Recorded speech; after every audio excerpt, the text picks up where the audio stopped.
warriors of winter, Mongol fighters in the frozen mountains. Imagine the year 1219. The vast steppes of Mongolia are locked in the grip of winter.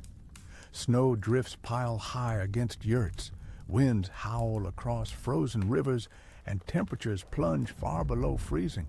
Yet thousands of Mongol warriors, hardened horsemen from the tribes united under Genghis Khan, mount up and ride into the unknown. Their mission, to cross the towering Tian Shan mountains, a wall of rock and ice separating their homeland from the wealthy Khwarezmian Empire to the west. These men were not ordinary soldiers. They were products of a nomadic life where survival itself was a daily battle against nature. From childhood, Mongol boys learned to ride before they could walk, to shoot arrows from horseback while galloping, and to endure hunger, cold, and exhaustion. By the time they joined the Khan's army, they were masters of endurance. Their bodies were lean and toughened by years on the steppe, their minds sharpened by constant hunting and tribal raids. Clothing and protection against the cold. The Mongol warrior dressed for the elements long before any battle. His base layer was a silk undershirt, often looted from Chinese merchants or captured in earlier campaigns. Silk was tough. When an arrow pierced it, the fabric wrapped around the shaft, making removal easier and reducing infection risk. Over this came a thick, quilted deal, a long robe of wool or felt, double-breasted and tied with a wide belt that supported the rider's waist during long rides. In winter, warriors layered 2 or more deals, one with fur inside for warmth against the skin, another with fur outside to block wind and snow. Fox, wolf, or sheepskin provided the best insulation. Trousers were baggy for mobility on horseback, tucked into heavy leather boots lined with felt socks. The conical helmet, sometimes iron for elites, leather for most, had a fur-lined neck guard and ear flaps. A quilted cap with a broad brim and earmuffs completed the headgear, reversible for different conditions. Armor was light by design. Most wore lamella plates of hardened leather or iron laced together, flexible enough for archery from the saddle.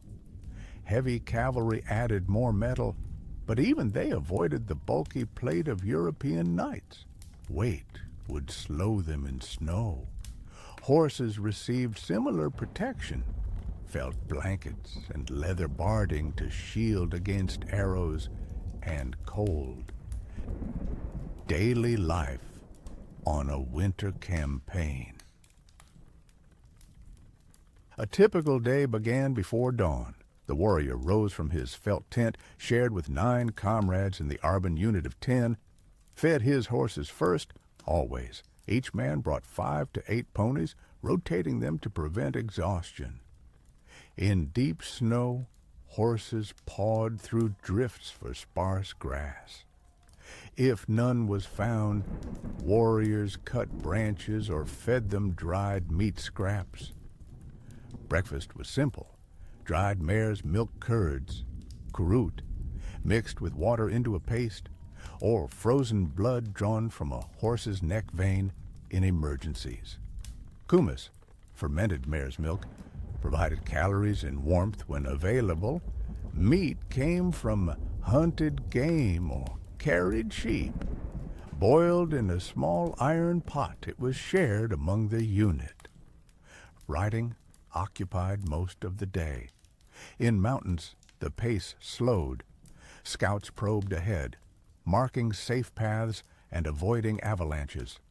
Warriors dismounted to lead horses over ice or narrow passes, probing snow with spears for hidden crevasses. Blizzards forced them to huddle in sheltered valleys. building small fires from dried dung or scrub wood.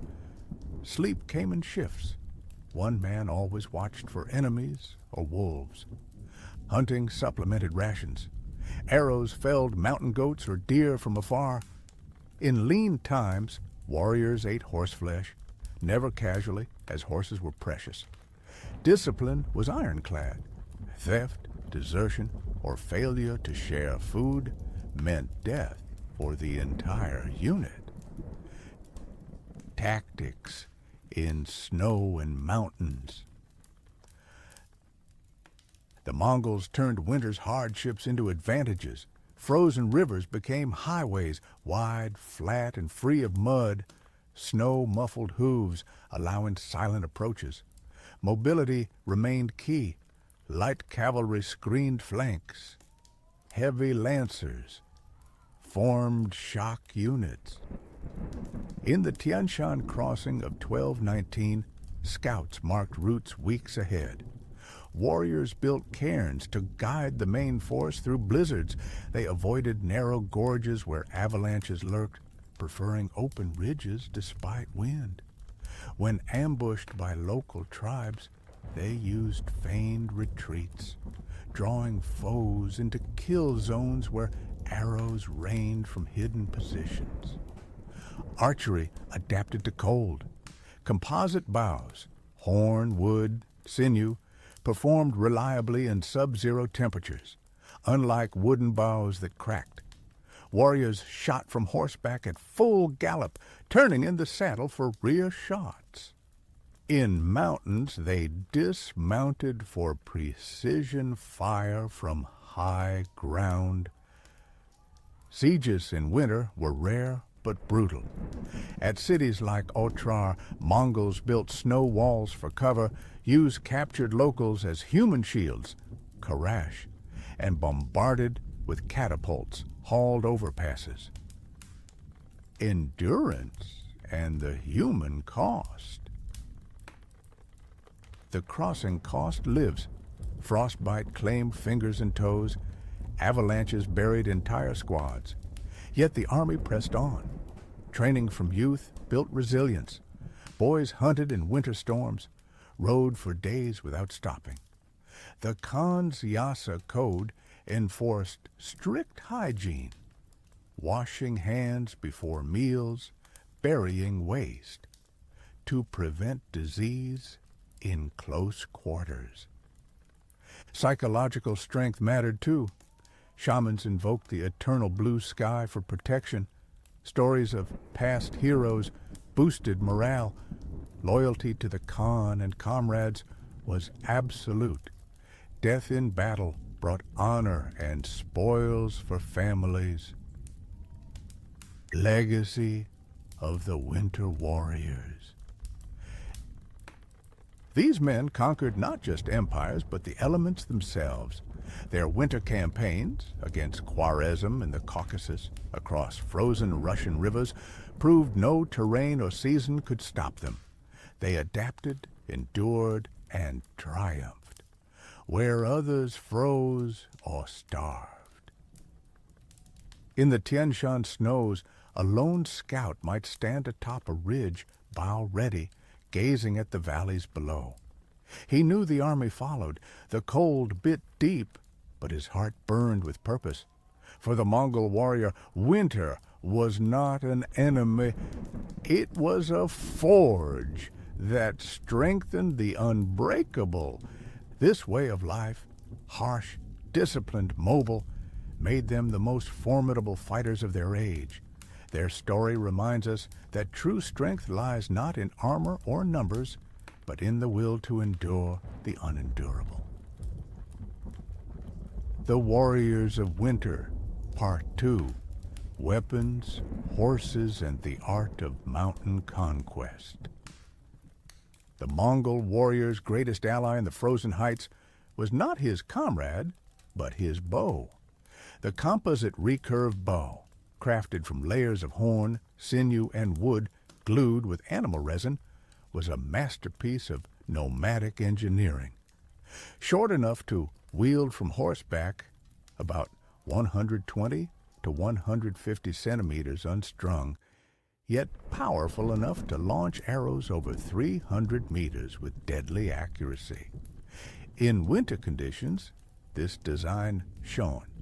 Unlike European longbows made of single wood that warped or cracked in extreme cold, the Mongol bow retained its flexibility and power even at -40 degrees. Warriors carried two bows, one for long-range signaling arrows with whistling tips, another heavier for piercing armor. Arrows were equally specialized.